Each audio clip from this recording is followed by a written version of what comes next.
Bonjour à toutes et à tous, moi c'est Ed et bienvenue à la maison. On se retrouve aujourd'hui pour le bilan de la chaîne 2023. Bon, il y a des choses à dire. Déjà ça c'est une première chose. Comment va se passer la vidéo? Dans un premier temps on va revenir sur mes attentes fin 2022. Quels étaient les objectifs pour 2023? Comme ça te résume un petit peu à la va-vite la vidéo qui est sortie il y a un an. Ensuite, je vais pas te parler statistiques, je t'en parlerai après. Parce que l'année dernière, j'ai parlé directement statistiques, mais au final, j'ai pas trouvé ça pertinent quand j'ai revu la vidéo. Donc ensuite, on va prendre, au fur et à mesure, de manière chronologique, les vidéos qui sont sorties et qui ont une importance. Qu'est-ce qu'elles ont apporté, qu'est-ce qu'elles ont amené, qu'est-ce que j'en attendais. Pas toutes, évidemment, mais on va revenir sur certaines vidéos. Puis ensuite, on reviendra sur les statistiques, clairement, comme ça vous pourrez voir un petit peu, parfois, est-ce que mes choix ont porté leurs fruits ou non. Et ensuite, on fera un petit point sur qu'est-ce que j'attends de 2024. Voilà. J'ai envie de te dire, tout ça et pas mal de choses, juste après le générique.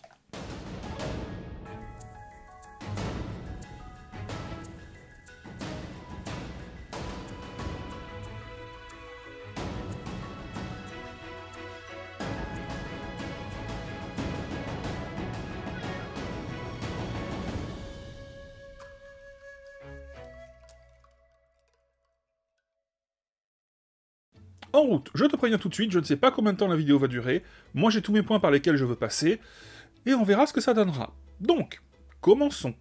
En ce qui concerne les objectifs pour 2023, donc ça c'est un petit résumé vraiment très condensé de la vidéo du bilan 2022. Je venais de commencer les coms à la maison, donc en gros j'arrêtais un premier format où j'invitais quelqu'un sur ma chaîne et on parlait d'un bouquin, et j'ai voulu me lancer dans de l'interview. Donc, fin 2022, j'en avais déjà fait une qui était un petit peu faite à l'arrache avec Authentique Manga, c'est-à-dire c'était pas prévu. J'ai bien aimé, et pour 2023, j'avais prévu d'en faire plusieurs. Donc dans le format comme à la maison. Ça, première chose. Ensuite, en ce qui concerne les objectifs par rapport aux maisons d'édition, j'avais 3 maisons d'édition avec lesquelles je travaillais régulièrement, et j'avais envie de recevoir des services presse de Kyun et de Glénat. Encore une fois, j'ai expliqué pourquoi dans la vidéo 2022. Kyun, c'est parce que j'aime beaucoup la ligne éditoriale, et Glénat, c'est parce que pour moi, c'est mes premiers mangas que j'ai achetés. Ah, c'est un petit peu... voilà. En ce qui concerne le nombre d'abonnés, j'avais dans l'objectif de reprendre le même nombre d'abonnés qu'en 2022, donc ce qui m'aurait amené à 10 000 abonnés aujourd'hui. Je voulais également un petit peu lever le pied sur... ça, je l'ai pas dit en vidéo, mais tu vas voir... sur certaines vidéos qui sont là que pour marcher. C'est-à-dire que je commençais à faire la différence entre ce que j'avais envie de faire, ce qui marche, et ce qu'il faut faire pour marcher. Si ça te paraît un petit peu obscur, ne t'inquiète pas, on va en parler très très vite. Donc, début 2023. Maintenant, ce qu'on va faire, c'est que je vais te parler des vidéos, et de ce qui en découle. Encore une fois, l'objectif, c'est pas de te dire les meilleures vidéos ou les moins bonnes vidéos, ça en y viendra un petit peu plus tard, mais c'est pourquoi j'ai fait telle vidéo à ce moment-là, et pourquoi elle est importante pour la chaîne. Donc, première vidéo qui a son importance, c'est le 14 janvier, la Mangatech des abonnés numéro 6. Je suis conscient que c'est exactement le genre de vidéo, ce que je vais appeler divertissement manga. C'est une vidéo que les gens, en majorité, apprécient. C'est des vidéos qui font des vues, qui rapportent des abonnés. J'en ai fait une en janvier, donc c'est la 6ème de la chaîne, et je me suis dit que c'était pas obligatoirement le genre de vidéo dans laquelle je prenais le plus de plaisir, dans lequel je m'épanouis le plus. Donc, je m'étais entre guillemets dit que j'aimerais que ce soit la dernière de la chaîne et que j'aimerais pousser le concept un peu plus loin pour moi prendre du plaisir, c'est-à-dire aller chez des gens, découvrir des collections en vrai. Ce que j'ai réussi à faire, j'en parle pas après dans mes notes, mais c'est ce que j'ai réussi à faire en vrai, entre autres, où je suis allé visiter une collection Dragon Ball. C'est des vidéos qui vous plaisent à vous, mais qui aussi me plaisent à moi, donc je préfère aller visiter chez quelqu'un, plutôt que de regarder des photos et les commenter. Même si je sais que dans la méta YouTube, c'est des vidéos qu'il faut faire. Donc j'ai voulu écarter un petit peu ce genre de vidéos, faire des vidéos qui me font plus plaisir, même si, parfois certaines, marchent moins bien. Et vous verrez tout à l'heure, on parlera dans les vidéos qui sont sorties, de ce genre de choix. Des vidéos qui sont là pour plus me faire plaisir, mais qui marchent moins bien. Mais dont, au final, je suis plus content. 21 janvier. 21 janvier, Comme à la maison 2, avec un viewer. Vidéo importante, parce que clairement, même si celle avec... si la vidéo numéro 1 de Comme à la maison, les interviews sur la chaîne, était lancée avec Authentique, celle avec un viewer, j'essaie un petit peu de faire plus attention, je la prépare plus, sans dire que ça se professionnalise, c'est pas tout à fait ça, mais il y a beaucoup plus de travail.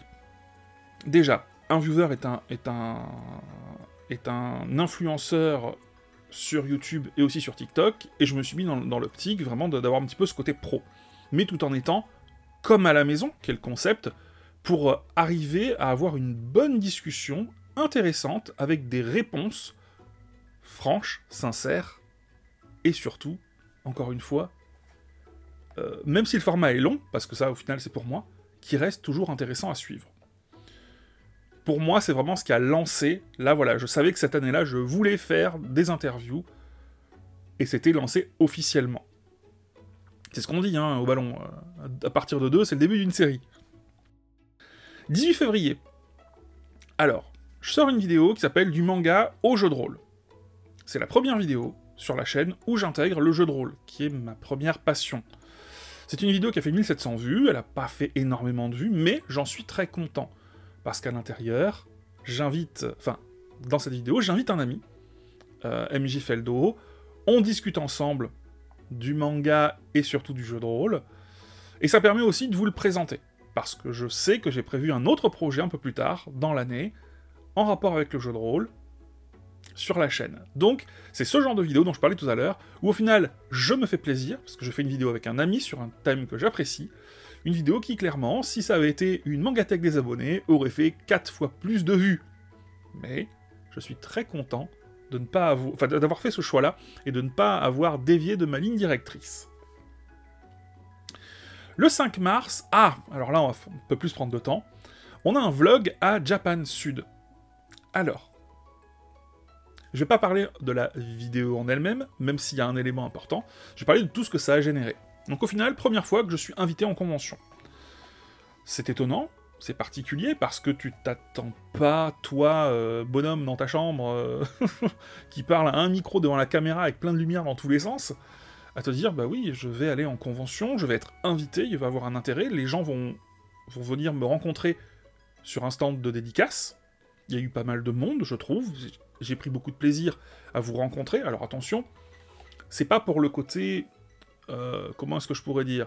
C'est pas pour flatter l'ego. Mais c'est vrai que tu rencontres les gens qui te regardent et ça fait une vraie interaction. Alors que parfois les commentaires, qui sont très bien, n'hésitez pas pour l'algo, commentez. T'as un échange, mais là tu vois vraiment les gens. Ça prend tout son sens, réellement. Donc c'était un vrai plaisir. Mais, en plus, en tant qu'invité, j'ai fait pas mal de choses. Alors, j'ai écrit une conférence. Donc Japan Expo m'a demandé d'écrire une conférence sur... alors c'était par rapport aux invités, donc il y avait un invité japonais, Monsieur Kubota, directeur de l'animation du film Dragon Ball Super Héros, et des comédiens de doublage français, et l'objectif c'était de faire une conférence dans laquelle ils pouvaient partager sur leur expérience commune dans le milieu de l'animation, entre autres sur Dragon Ball. Donc j'ai écrit la conférence, et je l'ai également animée. C'est un nouveau skill, alors pour l'instant, à ce moment-là, j'estime que c'est pas un skill, hein, c'est juste une nouvelle expérience. C'était grisant, c'était très intéressant, ça m'a fait peur, ça mettait les chocottes, parce que première fois que je monte sur scène, puis c'était mine de rien, je trouve, une assez grande scène, si je trouve des images, je t'en mets, donc une assez grande scène, avec pas mal de gens qui t'écoutent, alors certes, c'est pas toi qui viens de voir, mais c'est toi qui parles, donc c'était un super moment. C'était un plaisir, dans cette Japan Expo, de passer de l'autre côté du miroir, et de faire partie de ce qui anime. J'ai trouvé ça vraiment... Moi, ça m'a beaucoup plu, très honnêtement. Même si, pépette chocotte, hein, je te le cache pas. Ça s'est très bien passé. Les gens ont tous été adorables et très gentils. Et j'ai fait d'ailleurs une deuxième animation, cette fois-ci, donc je l'ai pas écrite, une animation, où j'ai présenté une conférence sur la fabrication du manga. C'est Isan Manga qui m'a contacté, qui m'a demandé de le faire. Donc c'est eux qui ont fourni comment est-ce que je pourrais dire, le modèle. En gros, je fais juste de l'animation. Ça a duré 45 minutes, et c'était assez intéressant. Je suis très content parce que ça permet aussi de faire des rencontres, donc comme je te l'ai dit, des rencontres pour vous qui êtes là derrière votre PC, mais aussi de rencontrer des professionnels, de voir l'envers du décor. C'est honnêtement passionnant, ça m'a permis de rencontrer entre autres Sora, un grand youtubeur, qui a accepté de faire une apparition dans ma vidéo, dans laquelle je fais une petite interview, je pose 2-3 questions. Et d'ailleurs, tu remarqueras, si tu as vu cette vidéo, que je ne le mets pas en avant sur la miniature. Je parle de lui, parce que j'ai interviewé 2 influenceurs, je parle de lui dans le titre, mais pas sur la miniature. C'est un choix que j'ai fait totalement conscient en me disant, parce qu'à un moment tu te poses la question, quand tu as la chance d'avoir un youtubeur qui a 2 millions d'abonnés, qui papote pendant quelques minutes dans ta vidéo, tu dis est-ce que je le mets en gros sur la miniature? Je me suis dit non. Je ne veux pas que les gens viennent pour ça, je veux que les gens, entre guillemets, qui me suivent, voient mon retour de Japan Expo, et ils auront, entre guillemets, la surprise. Alors encore une fois, même si ça apparaît dans le titre, je ne voulais pas, entre guillemets, mettre ça trop en avant, parce que j'aurais pas trouvé ça réglo par rapport à vous, mais c'est vrai que la question s'est posée. Pour résumer, waouh, c'est trop génial. Voilà, c'est trop génial, encore une fois, de faire partie de ceux qui fabriquent l'événement. Alors encore une fois, mon tout petit niveau, hein, tout petit niveau, mais c'était vraiment super.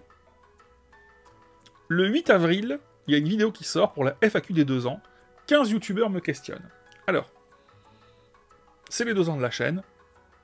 Je voulais faire une FAQ un petit peu différente. C'est-à-dire que, à ce moment-là, je commençais à sentir que la chaîne YouTube avait déjà baissé en termes de vues, en termes d'abonnés.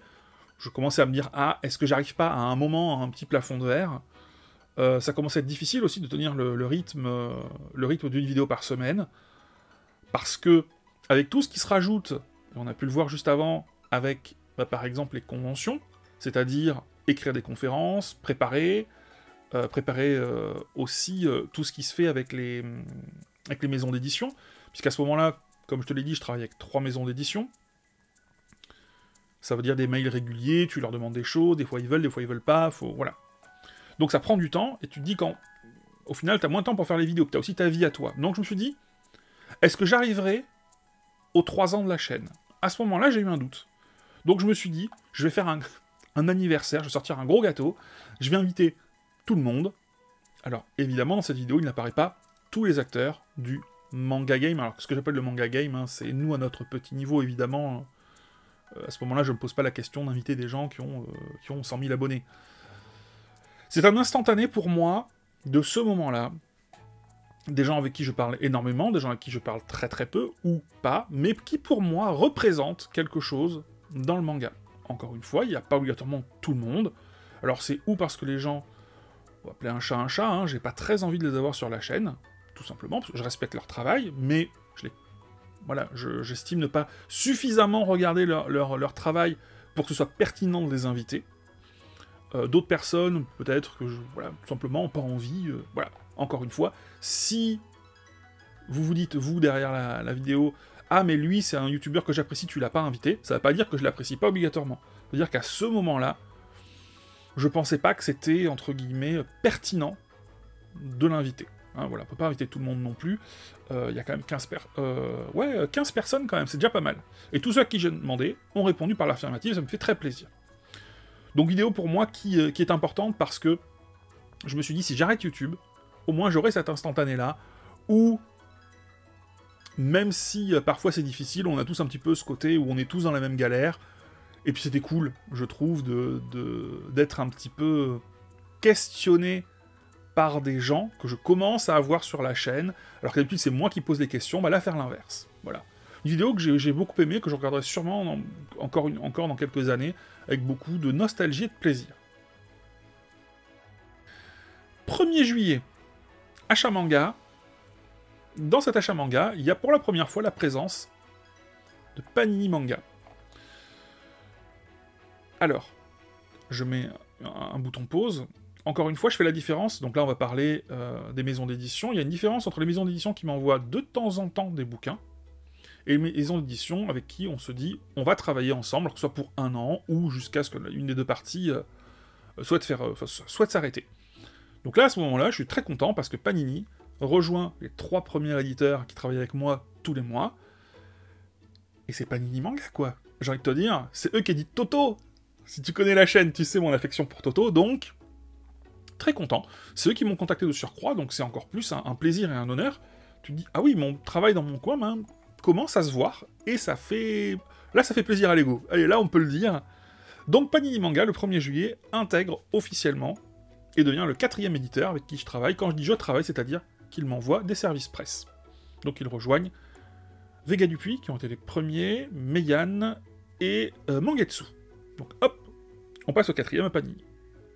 Encore une fois, il y a pu avoir des gens, et il y en aura encore d'ailleurs sur la chaîne, il y aura des maisons d'édition qui vont m'envoyer ponctuellement des choses. Là, je suis en discussion avec 2 maisons d'édition, une que j'ai contactée et une qui m'a contacté. Et, par exemple, celle qui m'a contacté voulait m'envoyer régulièrement des choses. J'ai refusé, poliment, parce que, encore une fois, l'objectif, c'est pas de recevoir trop de choses. L'objectif, c'est de pouvoir vous présenter des choses chaque mois, et entre autres des nouveautés. Ça me permet, moi, de découvrir, je suis très content, et aussi de vous parler des choses. Voilà. Donc, on était en juillet, au 1er. Le 22 juillet, vidéo Japan Expo. Ah bah là, c'est comme Japan Sud, mais en beaucoup, beaucoup, beaucoup plus grand. Donc, il s'est passé tellement de choses. Déjà, pour parler des choses qui vont très très vite, non, on va prendre le temps, on a le temps. Que 17 minutes, on a le temps. Donc, là-bas, Japan Expo m'avait commandé plusieurs scènes. Donc ils m'ont dit, on apprécie ce que tu fais avec Comme à la maison, est-ce que tu peux nous en faire un par jour? Sur scène, en direct. Je dis, mais oui, bien sûr que je peux le faire, bien sûr. Donc, chaque jour, il y a eu... c'était en général le matin, sur une scène tout à fait respectable en termes de taille, je crois que c'est 250 places, peut-être un peu plus. Et j'ai eu donc 4 invités, à chaque fois j'ai filmé, et à chaque fois, d'ailleurs, je l'ai mis sur la chaîne. On met une pause, donc c'est Comme à la maison, il y a le premier, c'est avec Louis. Louis, c'est un mangaka français, qui a Red Flower, qui a fait Red Flower en auto-édité, puis ensuite qui a fait Red Flower Stories, édité chez Glénat. Il m'a offert, en service presse, son livre. Donc, est-ce qu'on peut dire que j'ai reçu mon premier service presse de Glénat? Je crois que oui. Voilà, objectif atteint. Ensuite, deuxième vidéo, c'était avec Mitsugi. Alors, je suis très content parce que ces 4 invités-là, c'est moi qui les ai choisis, c'est moi qui les ai démarchés, et j'en suis très content. Alors Mitsu, j'ai demandé à Japan, ils m'ont dit oui. En ce qui concerne Louis, c'est moi qui l'ai démarché. Ensuite, il y a eu Jean-François Dufour, un des patrons de la Japan Expo, de Japan Expo. Ouais, je vais reprendre plusieurs fois, c'est pas la Japan Expo, c'est Japan Expo. Donc un des patrons de Japan Expo, et je suis très content, parce que j'ai pu lui poser des questions et montrer une face de lui comme des autres qui m'intéressait. Malheureusement, c'est une vidéo, je mets encore une... Je suis désolé, hein, je fais des parenthèses, c'est une vidéo qui n'a pas fait 1000 vues. Alors pourquoi je te dis ça? Parce que dans ma vidéo de 2022, je t'ai dit que toutes mes vidéos ont atteint au moins 1000 vues, et que c'est une fierté, clairement. C'est la seule vidéo aujourd'hui de la chaîne qui n'a pas 1000 vues. Si tu veux me faire plaisir, va faire des vues sur cette vidéo, pour qu'elle atteigne les 1000 vues, parce que c'est la seule vidéo, et je suis très déçu. Très déçu parce que c'est pas gratifiant pour l'invité, déjà, quel qu'il soit, hein, peu importe. C'est une vidéo qui m'a demandé du travail, que ce soit d'écriture, mais aussi de démarchage, et aussi de travail avant pour être invité. Donc c'est vrai que toujours un petit peu déçu, même si j'ai bien compris que sur la chaîne, les vidéos d'interview n'étaient pas celles qui marchent le mieux. Puisque si on a vu la vidéo du bilan 2022, une des moins bonnes vidéos, c'était une interview de Brigitte Lecordier, que j'ai pu faire l'année précédente. Donc bon, si tu veux me faire plaisir, tu sais quoi faire. Et le 4e invité, c'est Sullivan Rouault. Sullivan Rouault, qui est directeur de collection chez Mangetsu et iComics. Donc j'ai trouvé ces invités, c'est super, on a fait 4 scènes, et j'ai eu d'autres scènes encore. J'en ai eu 2 autres qui étaient prévues. Une première, alors, encore une fois, une conférence que j'ai également écrite. On m'avait commandé une conférence, alors c'est avec 2 directeurs de l'animation pour le film, pardon, pour l'animé One Piece. Donc le but de la conférence était de parler de l'animation en général, et un peu plus particulièrement de l'animation sur One Piece. Très très grande scène, très impressionnante, vraiment impressionnante, vraiment... Alors la méga chocotte, je crois que c'est 3000 personnes quasiment. Donc c'est assez impressionnant. Ça s'est très bien passé, les gens étaient très bienveillants, les gens de l'organisation, ils ont compris que c'était ma première grande scène et ils m'ont aidé à gérer, c'était vraiment super. Un très bon souvenir. Filmé par Japan Expo, mais pas par moi. Il y a eu également une autre scène qui est en rapport avec Sud, c'est-à-dire que Isan Manga était assez content de ma manière de présenter, donc ils m'ont demandé de revenir pour refaire la conférence qu'on a fait la première fois, mais cette fois-ci qui durait, je crois, 1 heure et demie, enfin beaucoup plus de temps, parce qu'on avait été un peu trop court à Marseille. C'était pas mal, mais c'est vrai que j'aurais aimé pouvoir prendre du temps pour un petit peu réécrire le fil conducteur. C'était un peu trop pour moi cette conférence-là, mais qui était très bien, hein, juste de l'animation, c'est-à-dire que j'avais ma liste de questions, j'avais qu'à la lire. C'est dommage, j'aurais aimé avoir un petit peu plus de temps pour un peu enrober les questions, pourquoi pas discuter avec les gens. Mais j'ai envie de te dire, quand tu es à Japan Expo, le temps, tu n'en as pas. Donc là, ça fait 6 scènes, 4 interviews, plus de conférences, une écrite animée, une juste animée. Et ils m'ont appelé complètement au dernier moment pour animer une autre conférence sur sur la très grande scène dont on a parlé la première fois, avec un autre mangaka, avec d'autres auteurs français. Le conférencier a eu un souci, il n'a pas pu se déplacer. Donc je l'ai remplacé au pied levé, et ça m'a fait très plaisir, encore une fois. Donc j'ai fait 7 scènes en tout. C'était, encore une fois, moi j'ai pas pu filmer, mais c'est filmé par Japan Expo. Est-ce que ça sera diffusé? Je ne sais pas. Mais c'était fou, encore une fois, l'expérience. Et à tout ça, en plus, à Japan Expo, tu rajoutes des heures de dédicaces, où je suis sur stand. Alors, il y avait un petit peu moins de monde qu'à Marseille, qui est venu me voir. J'ai vu beaucoup de copains, c'était cool. Mais cette expérience-là m'a fait dire une chose, c'est que faire des interviews sur scène, faire des conférences, aller te reposer de temps en temps, te déplacer pour aller en dédicace, aller refaire une scène, revenir pour les dédicaces, c'est trop fatigant. Ça me permet pas d'être dans les meilleures conditions, surtout de profiter de mon moment. Donc, j'ai décidé, pour Japan Sud, qui arrive là, je suis invité à Japan Sud, j'en ai déjà parlé, je pense que... j'ai demandé à ne pas faire de séance de dédicace, parce que je pense que si les gens veulent me voir, ils peuvent me voir quand je suis sur scène, et après quand j'en descends, parce que je vais pas me cacher, tu vois, on peut se croiser, on peut parler, on peut faire, pourquoi pas, un rendez-vous une fois, mais avoir des heures obligatoires où tu dois aller, où parfois t'as envie d'aller voir des scènes où t'as des gens qui vont faire de l'animation, t'as envie de faire des choses, tu peux pas parce que t'es bloqué. Surtout t'es fatigué, tu vois. C'était très difficile, Japan Expo Paris, donc, pour mieux profiter, voilà. Il y a des gens qui me demandent d'ailleurs, dans le privé, il y en a beaucoup qui m'ont demandé, combien t'es payé? Je ne suis pas rémunéré pour faire ce genre de choses. Je suis rémunéré en plaisir, j'ai envie de te dire. Et aussi en expérience, parce que je ne suis pas expérimenté là-dedans, donc, voilà. Je sais qu'il y en a qui lancent en privé, qui lancent ce sujet, mais voilà, je ne suis pas rémunéré pour faire ce genre de choses. Donc je regarde un petit peu... Oui, voilà, et encore une fois, j'ai remis ici, c'est ce sentiment de faire partie d'une grande machine, d'une grande organisation, où les gens passent un bon moment. Ça, c'est vraiment très plaisant et gratifiant. 23 septembre.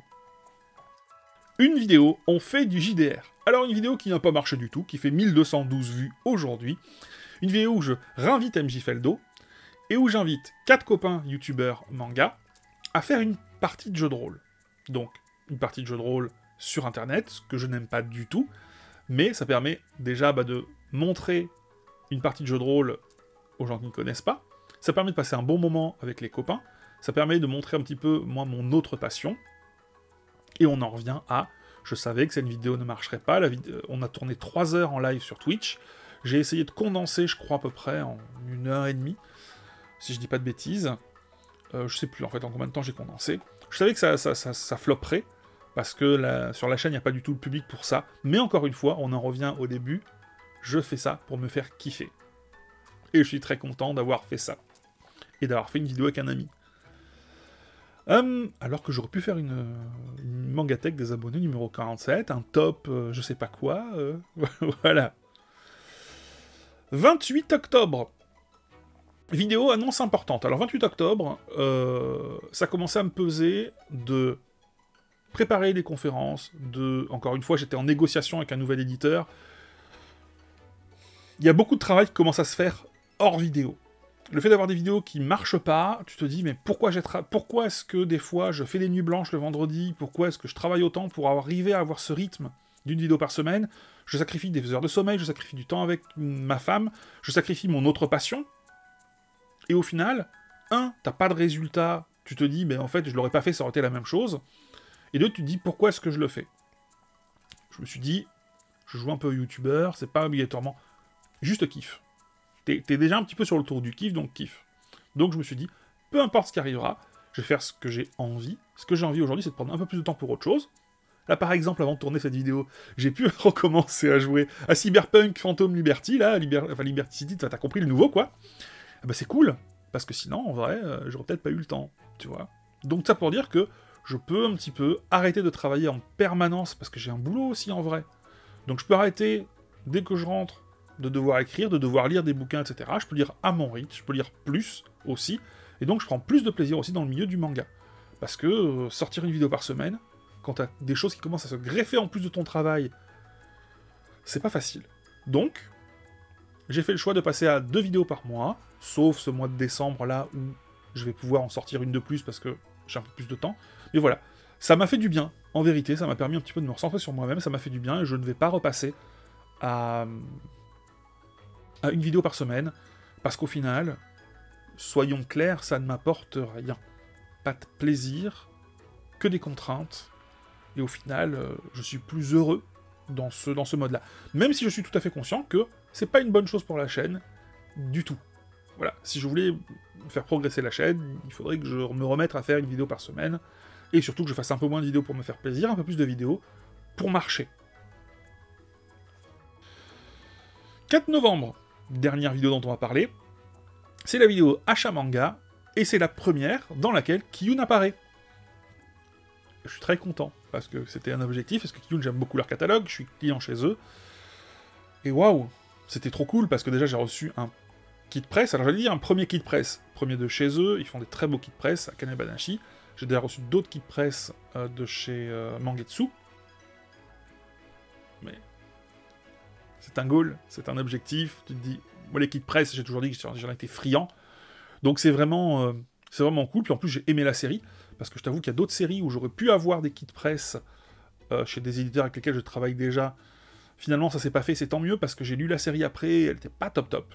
Là, je suis très content. C'est un plaisir, et j'espère que ça durera longtemps. Donc aujourd'hui, parce que c'est aussi un sujet qui est important pour moi, en termes de maisons d'édition avec lesquelles je travaille en permanence, il y en a 5, je n'irai pas au-delà. Donc je vais recevoir d'autres maisons d'édition, je te dis ponctuellement des choses, mais je ne veux pas avoir une 6e maison d'édition avec laquelle je travaille en permanence. Parce que sinon, je recevrais trop de bouquins, vraisemblablement, je pourrais plus suivre la cadence. Donc, excuse-moi.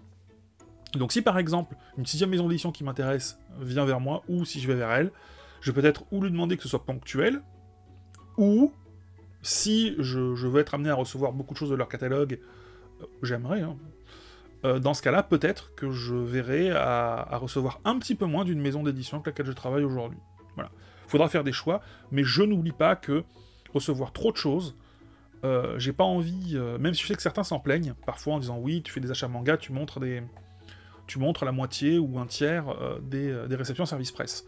N'oubliez pas que les réceptions en service presse, c'est des choses que je demande. Donc en vrai, c'est des choses que j'aurais pu acheter, mais que je n'aurais peut-être pas acheté parce que ou j'ai pas le budget, ou pas le temps de lecture. Mais là, par exemple, je te donne un exemple, j'ai demandé à Meian, alors je regarde parce que c'est juste en face, L-Mode, dont on va parler, et One Half of Married Couple, bah c'est des séries, j'y serais pas allé parce que tu te dis, c'est quand même 4 bouquins à acheter, ça vient de sortir, il y a déjà beaucoup de choses que j'ai dans ma wishlist.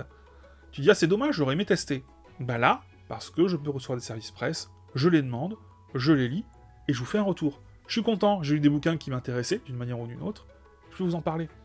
Donc encore une fois, les réceptions en service presse, c'est une bonne chose. En tout cas, tant que c'est maîtrisé. Ça permet de faire vivre la chaîne, hein. N'oubliez pas que j'achète de moins en moins aussi, hein. C'est une vérité. Bien, on a fait le point sur la chaîne, maintenant parlons statistiques. Ta-ta-ta. Alors, statistiques cette année. À chaque fois, je vais faire cette année contre 2022. Cette année, on est à 47 vidéos, sans compter celle-là. Donc on sera peut-être à 49 fin d'année.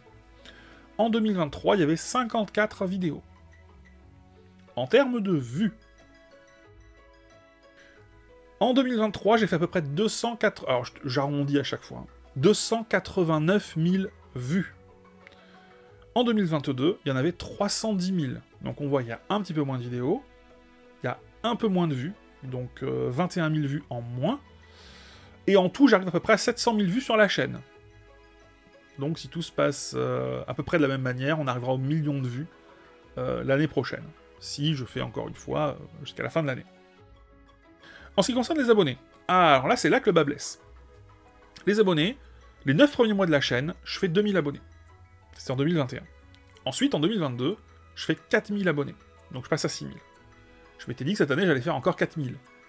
Non, j'ai fait que 2000. Donc je suis à 8000 abonnés, que j'ai passé là il y a 2-3 jours. Donc j'ai pris, voilà, 2000 abonnés cette année. Je savais, j'ai vu que les statistiques de 2022 étaient assez énormes. Et que 2023, clairement, était en train de baisser. Je pense que c'est dû à plusieurs choses. Peut-être un plafond de verre. Peut-être aussi, je ne fais pas ce qui... Comme j'en ai déjà parlé précédemment, je ne fais pas ce qu'il faut pour que la chaîne marche.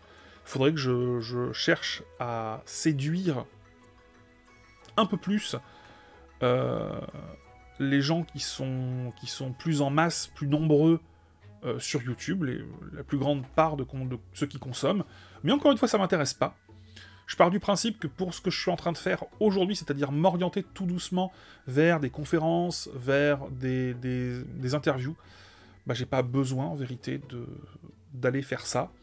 Donc, pourquoi est-ce que je le ferais? Voilà. Aujourd'hui, que j'ai 8000 abonnés ou 15 000 abonnés, ça change quoi? Littéralement. En termes de sous-sous, parce que c'est une question que je pose à mes invités dans mes interviews, donc j'estime me la poser aussi. Hein. Alors, en 2022, j'ai gagné 540 € sur YouTube. 540 €. Alors attention, tu mets ça sur 12 mois. Hein. Sur 12 mois, ça fait à peu près entre 40 et 50 balles. Et en 2023, j'ai gagné plus. 574. Donc ça fait à peu près 45 € par mois. Donc encore une fois, 45 € par mois. Tu mets ça sur... Jusqu'à maintenant, il y avait 4 vidéos par mois. Tu mets ça en moyenne sur 10-15 heures de travail par vidéo. Ah, tu vois que c'est pas très rentable. Hein. Arriver à 11 € par vidéo en moyenne. Voilà. En ce qui concerne les vidéos qui sont au top cette année et les flops. Déjà, toutes les vidéos font moins de vues que l'année dernière. Hein, je te le dis aussi. Donc les vidéos qui sont les vidéos qui marchent le plus font moins de vues que celles de l'année dernière. Et les vidéos qui font le moins de vues sur la chaîne font encore moins que celles de l'année dernière. Donc, le top 3. Mangatech version longue. On sait que c'est les vidéos qui, quand tu montres ta collection, celles qui marchent le mieux. Ensuite, 14 000 vues pour quand je suis allé chez quelqu'un visiter une collection Dragon Ball. C'était vraiment super.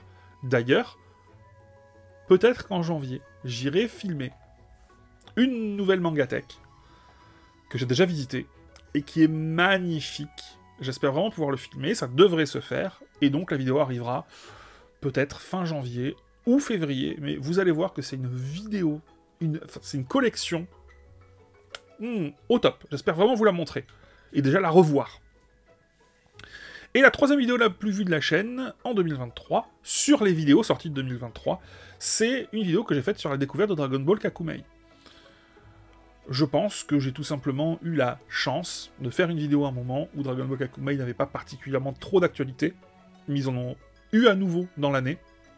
Et donc je pense à une vidéo où les gens qui veulent découvrir un petit peu Kakumei, bah, tout simplement tombent là-dessus, donc c'est cool. C'est bien. Après, dans la suite du top, il y a beaucoup d'achats.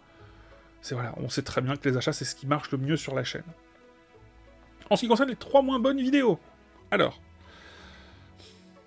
Dans les 3 moins bonnes vidéos, il y a 2 comme à la maison qui ont été tournées à Japan Expo.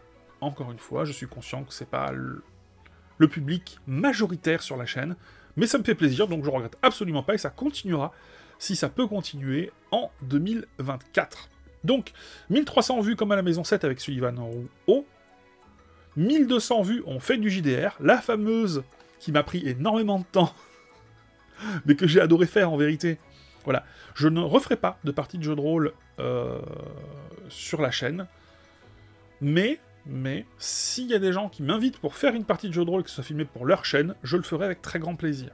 Mais je n'en mettrai plus sur ma chaîne, parce que tout simplement, le jeu de rôle, je me suis remis à en faire, et c'est quelque chose que j'ai pas particulièrement envie de partager, tout simplement, ici. J'ai pas envie de filmer, mais déjà, peut-être que les gens voudraient pas, mais j'ai pas envie, parce que pour moi, les gens qui sont ici sont là pour le manga, il n'y a pas d'intérêt, je fais du jeu de rôle depuis 30 ans, j'ai jamais eu le besoin d'échanger, partager, j'échange et je partage avec les gens de la table, voilà. Donc c'est pas parce que ça n'a pas marché que ça n'y est plus, c'est parce que je voulais vous faire découvrir, je vous ai fait découvrir, moi je suis bon. Et donc la dernière, 627 vues, s'il vous plaît, allez faire des vues sur celle-là, comme à la Maison 6 avec Jean-François Dufour. Bon. Je le savais, encore une fois, mais c'est pas grave, comme je vous dis, on continuera. Pourquoi on continuera? Parlons maintenant de l'année 2024. Donc, je suis invité à Japan Expo Sud. Il y a déjà une conférence qui a été annoncée, une conférence en hommage à Mushi Terasawa, l'auteur de Cobra, que j'apprécie beaucoup. Ça me fait très plaisir de le faire, vraiment, parce que je me souviens quand j'étais gamin et que j'allais chez GL Chinois, qui était une boutique à Marseille, que j'ai acheté les bouquins de Cobra en import, enfin voilà, pour moi c'est vraiment... Je me souviens que mon pote Didier, on regardait les cassettes vidéo en disant « Oh, c'est trop génial Cobra !» Donc là, pouvoir participer d'une manière ou d'une autre sur la scène à un hommage, une conférence sur lui, c'est vraiment pour moi un plaisir et un honneur. Mais il y aura sûrement d'autres choses, je ferai vraisemblablement pas qu'une scène. Il y a d'autres choses qui sont en cours de discussion, en cours de négociation. Si il y a des comme à la maison sur scène, je les filmerai, je les mettrai sur ma chaîne. S'il y en a. S'il y a d'autres choses, je verrai ce que je peux filmer, ce que je peux ne pas filmer, mais encore une fois, j'estime que quand je fais une conférence pour Japan Expo, c'est pas obligatoirement à moi de filmer et de mettre sur scène, de mettre sur YouTube, pardon. Ça reste pour moi leur contenu, même si je suis celui qui a écrit la conférence. Voilà, donc ça, on a encore le temps d'en parler, puisque c'est en mars. Comme j'ai dit, pour moi, la chaîne YouTube, je ralentis, je baisse le pas. Je fais ce qui me plaît, et surtout à un rythme qui me convient. Ça, c'est important. Donc, on va rester à 2 vidéos par mois. Encore une fois, sauf le mois de décembre, parce que là, j'ai 2, 4, 6, 8... J'ai lu 12 bouquins. Donc, j'ai envie de te faire un retour dessus, donc sûrement que je te mettrai une vidéo lecture. Encore une fois, je sais que les vidéos lecture sont pas celles qui marchent le mieux, mais je pense que c'est tout simplement une habitude à prendre. Une habitude pour moi, parce que pendant un moment, j'en faisais pas beaucoup. Et surtout, pour les gens qui sont ici, pour que ça vous intéresse... Enfin, est-ce que ça vous intéresse ou non, mais à un moment, moi je lis, et c'est un plaisir de faire un retour. Donc voilà. Et puis, donc voilà. Donc, pour les conventions, pas obligatoirement plus, mais en tout cas, ce que j'ai envie de faire, c'est arrivé, j'en avais déjà un petit peu parlé, il y a une convention fin d'année, peu importe qui, peu importe quoi, je donne pas de nom, mais qui m'avait demandé de faire quelque chose pour être invité. Il fallait faire quelque chose que j'ai pas voulu faire, ça me plaisait pas. Donc moi j'ai pas été invité, et c'est pas grave, je m'en fous. Donc encore une fois, on n'est pas là à courir après les invitations, et les opportunités, parce qu'il faut être réaliste aussi, quand tu vas dans une convention, c'est une opportunité quand t'es invité. Je pars du principe que le travail et l'expérience que je suis en train de gagner, d'effectuer en convention, donc que ce soit de l'animation ou conférencier, n'a pas besoin de la chaîne YouTube. Est-ce que mon objectif est d'en faire un métier? Non. Parce que je pense que ça sera pas possible, ça sera pas viable. J'ai mon loyer à payer, moi. J'ai mes bouquins à acheter, là. Donc, non, je ne pense pas, mais c'est vraiment un kiff. C'est vraiment un kiff monumental de rencontrer, encore une fois, des gens, d'être sur scène avec des gens que tu regardais, j'allais dire à la télé, mais tu comprends, dans YouTube, ou d'avoir sur scène, par exemple, des gens qui font une convention à laquelle tu allais il y a déjà 10-15 ans. C'est fou de faire partie, de mettre un petit ongle d'orteil dans ce milieu-là. Je trouve ça passionnant. Voilà. Donc pour 2024, en vérité, pour la chaîne YouTube, j'en attends pas grand-chose. Je vais continuer à faire ce que j'ai envie, vous partager ce qui me plaît, et Si ça fait pas de vues, tant pis. Et si ça fait des vues, tant mieux. Je crois qu'on peut pas... Tu vois, il y a plus de... Est-ce que j'ai un peu perdu la flamme? C'est une question qu'on m'a posée, c'est pour ça que je reviens là-dessus. Est-ce que j'ai un peu perdu la flamme? Non. Je pense que tout simplement, j'ai pas envie de m'embêter à courir inconsciemment après une chimère. Tout simplement. Je fais ce que j'ai envie. Même si je sais que c'est pas optimisé. Mais au final, peu importe. Voilà. Ah. Moi, je vais couper la vidéo. Je vais aller monter tout ça. Et encore une fois, je pense qu'il n'y aura pas beaucoup de montage, parce que c'est ça qui est intéressant, tu vois, c'est d'avoir le truc brut. C'était le bilan de l'année 2023. Et quand j'ai regardé le bilan de l'année 2022, je me suis dit, waouh, je m'attendais pas à ce qu'il y ait autant de choses. Je me demande encore une fois ce que me réservera l'année 2024. J'espère être invité à Japan Paris. J'espère faire des scènes avec des mangas... Je te le dis ouvertement, j'espère faire des scènes avec des mangaka, pouvoir les rencontrer, passer un moment, c'est quelque sorte un moment privilégié avec eux. J'espère prendre du plaisir, j'espère que vous aurez du plaisir à regarder les vidéos ou à me croiser en convention. Voilà. C'était Ed. Maintenant je vais vous laisser. Je vous fais un bisou.